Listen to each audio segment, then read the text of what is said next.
நான் அந்த படத்தை பார்க்கவில்லை. ஆனால் பார்த்தவர்கள் சொன்னதை கேட்ட பொழுது பயமும், ஒரு பக்கத்தில் பயமும் இன்னொரு பக்கமும் கோபம்தான் வரும். ஆனால் பிரச்சனை ஒன்றை நான் தெரிவிக்கிறேன். இப்படிப்பட்ட ஒரு நிகழ்வு செய்திருந்தால் அது தேவையற்ற ஒன்றுதான் என்று கருதுகிறேன். வேறொரு மாநிலத்தில் இந்த பிரச்சனையை கிளப்பக்கூடிய வாய்ப்பு இருக்கிறது. அதாவது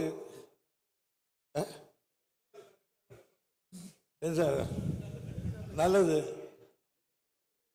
ஆனால் இந்த முல்லை பெரியார் பிரச்சனையே என்ன இல்ல, தமிழ்நாட்டில் அந்த காட்சிகளோடு திரையிடப்படக்கூடாதுங்கிறது தான் கோரிக்கை. அதை கட் பண்ணியாச்சுன்னா நீங்க அதை ஆய்வு பண்ணி முடிவெடுங்க, அவ்வளவுதான். மாண்புமிகு முதலமைச்சர் அவர்கள்.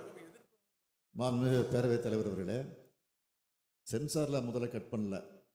ஆனால் படம் வெளியானதற்கு பிறகுதான் இந்த செய்தி வெளியே வந்து அதற்கு பிறகு எதிர்ப்பு தெரிவிக்கப்பட்டு உடனடியாக அந்த சீன் அத்தனையும் நீக்கப்பட்டிருக்கிறது என்பதை நான் இந்த அவைக்கு தெரிவித்துக் கொள்கிறேன்.